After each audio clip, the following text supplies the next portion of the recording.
नमस्ते बच्चों, आज के इस वीडियो में हम लोग देखने वाले हैं लेसन नंबर 4 इवोल्यूशन का एक्सरसाइज यानी कि क्वेश्चन और आंसर। ठीक है, तो चलो बच्चों स्टार्ट करते हैं। यहाँ पर देखिएगा पहला क्वेश्चन है फिल इन द ब्लैंक्स, यानी कि जो ब्लैंक प्लेसेस दिए गए हैं इन्हें आपको फिल करना है। ठीक है बच्चों, तो जो आपका पहला वाला क्वेश्चन है, the first systematic explanation of the concept of evolution was given by, क्या लिखोगे यहाँ पे? चार्ल्स डार्विन आपको लिखना है। देखो मैंने ऑलरेडी लिखा हुआ है, तो यही आप लोगों को लिखना है। ठीक है, दूसरा यहाँ पे है कि mammals are the most evolved animals among vertebrates, तो यहाँ पर क्या आएगा बच्चों? मैमल्स आएगा। ओके, आप लोग देख सकते हो यहाँ पे चार्ल्स डार्विन, और इसमें क्या आएगा? मैमल्स।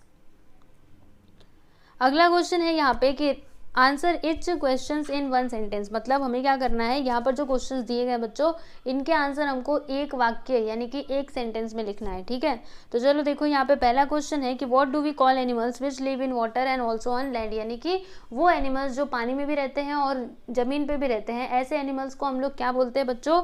तो उनको हम लोग बोलते हैं एम्फीबियंस। ठीक है, क्या बोलते हैं? देखो यहाँ पे लिखा है amphibians live in water and also on land. ठीक है, अगला यहाँ पे है कि where did the first human appear, यानी पहली बार मतलब फर्स्ट ह्यूमन जो है वो कहाँ पे दिखाई दिया था?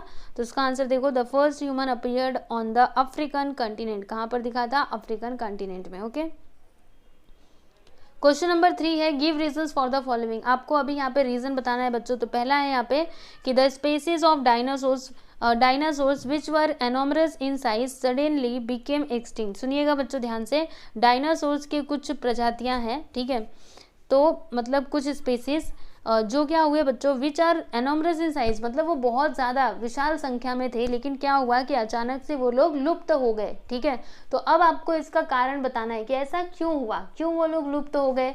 तो देखो इसका आंसर, लुप्त यानी क्या? खत्म हो जाना। ठीक है, गायब हो जाना।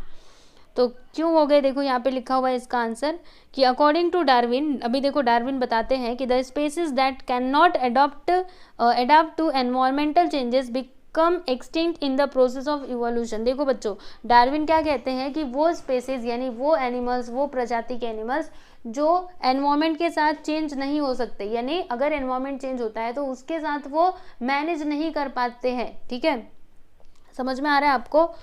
तो क्या होता है, इसके कारण वो लोग धीरे धीरे करके ख़त्म होते जाते हैं, क्योंकि वो एनवायरनमेंट के साथ मैनेज नहीं कर पाते ना, बैलेंस तो बन ही नहीं पाता, और जब बैलेंस नहीं बनेगा तो उनका ख़त्म होना तो तय है। ठीक है, फिर दूसरा पॉइंट देखिएगा, सम सडन नेचुरल डिजास्टर और environmental change is believe to be responsible for the extinction of enormous dinosaurs. और देखो बच्चों, डायनासोर्स इतनी तेजी से खत्म हुए, तो इसका कारण एक और भी हो सकता है कि कुछ नेचुरल डिजास्टर की वजह से या फिर एनवायरमेंट में अचानक से कुछ चेंजेस आ गया, तो इसके कारण भी वो लोग क्या हुए? लुप्त हुए, यानी कि खत्म हुए। ठीक है, तो ये है बच्चों इसका आंसर, बहुत ही सीधा सा और सिंपल सा है।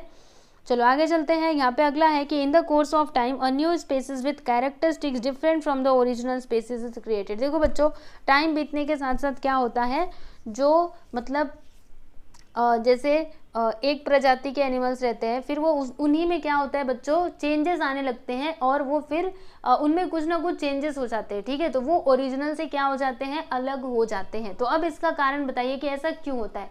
पहले तो वो दूसरे तरीके से थे, लेकिन जैसे जैसे टाइम बीतता गया तो वो लोग क्यों चेंज हो जाते हैं। तो चलो इसका आंसर देखते हैं, क्या दिया यहाँ पे देखो, in the process of survival by adapting to environmental changes certain internal physical changes occur in some species of animals. देखो बच्चों क्या होता है, जब भी आपका टाइम बीतते जाता है, ठीक है, तो एनवायरमेंट में चेंजेस भी होते हैं। अब एनवायरमेंट चेंजेस के साथ साथ जो एनिमल्स लोग होते हैं, ठीक है, जो उनकी प्रजातियाँ होती हैं, उनके अंदर भी मतलब धीरे धीरे करके चेंजेस होते जाते हैं। ठीक है, फिर over a period of time, और फिर टाइम के बाद क्या होता है बच्चों देखिएगा, this changes become inherited characteristics seen in all subsequent generations. और देखो जैसे कि पहले कुछ और था, ठीक है, पहले कुछ और था, मतलब इसमें फिर धीरे धीरे करके समय के साथ साथ इनमें ना थोड़े बहुत चेंजेस आ गए, बराबर। तो जब इनके आने वाली पीढ़ी होगी बच्चों, तो उन्हीं की जैसी होगी ना, ऐसा थोड़े ना होगी। समझ में आ रहा है? तो वही बात यहाँ पे दी गई है कि जब उनका नया जनरेशन आता है तो उसमें भी वही चेंजेस हमको देखने के लिए मिलते हैं, यानी वो ओरिजिनल से यहाँ तक पहुँचते पहुँचते वो क्या हो जाता है, पूरा ही अलग हो जाता है। ठीक है, तो वही यहाँ पे बात बताई गई है कि thus in the course of time a new species with characteristics different from the original species is created. Original से एकदम से डिफरेंट स्पेसिस क्रिएट हो जाते हैं। ठीक है, चलो आगे चलते हैं। अगला यहाँ पे है कि fill in the blanks in the concept chart given below. तो बच्चों यहाँ पे डायरेक्टली हमने आंसर लिखा हुआ है।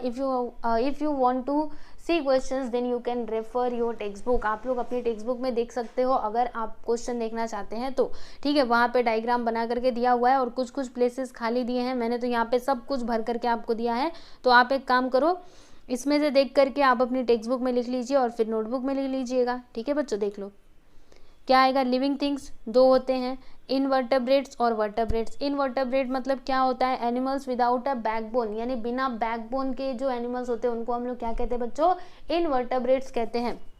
और वर्टेब्रेट्स क्या होते हैं, तो एनिमल्स विद अ बैकबोन, यानी जिनका बैकबोन होता है। बैकबोन मतलब आपको पता है ना, रीढ़ की हड्डी, ठीक है। तो देखो इनवर्टेब्रेट्स में कौन कौन से आते हैं, तो वर्म आते हैं, छोटे छोटे वो जो कीड़े होते हैं, स्नेल आती है ना, उसके कहाँ बैकबोन होती है, आपने देखा होगा। मच्छर का तो कुछ नहीं होता, मॉस्किटो का तो हड्डी पसली सब एक हो जाती है, हम लोग मार देते हैं उसको, है ना, देखते हो ना आप लोग, हड्डी होती है क्या उनमें। फिर अर्थवॉर्म। अब देखो वर्टेब्रेट्स में क्या क्या आ जाएंगे, तो वर्टेब्रेट्स में आएंगे एक्वेटिक, एम्फीबियंस, रेप्टाइल्स और मैमल्स, ठीक है। एक्वेटिक यानी कि आप पानी में रहने वाले जानवर, एम्फीबियंस यानी क्या होता है बच्चों, तो दोनों जगह जो रहते हैं, मैंने आपको बताया था। रेप्टाइल्स मतलब तो आप जानते ही हैं, हिंदी में बोला जाए तो सरीसृप बोला जाता है, और मैमल्स, ठीक है। तो ये सभी वर्टेब्रेट्स में आते हैं, ओके बच्चों। तो यहाँ पे फाइनली आपका ये जो लेसन नंबर 4 था बच्चों, इसके एक्सरसाइज को हमने कंप्लीट कर लिया है। आई होप कि आप लोगों को समझ में आया होगा। और बच्चों आप लोग को बता दूं कि इससे आगे के या फिर पीछे का कोई भी लेसन आपको चाहिए तो आपको सीधे सीधे प्लेलिस्ट में चले जाना है, वहाँ पर जाइएगा और वहाँ पर आपको सारे लेसन्स के वीडियोस मिल जाएंगे, ठीक है बच्चों। और यही नहीं, आपके जो दूसरे अदर सब्जेक्ट्स हैं, हिंदी, इंग्लिश, मराठी, जो कुछ भी सब्जेक्ट है, सबके वीडियोस अपलोड करके रखे हुए हैं। तो बस आपको जाना है और वहाँ से जा करके पढ़ाई करनी है, ठीक है बच्चों। चलो आज के लिए बस इतना ही, मिलते हैं नेक्स्ट वीडियो में, ओके। तब तक के लिए नमस्ते।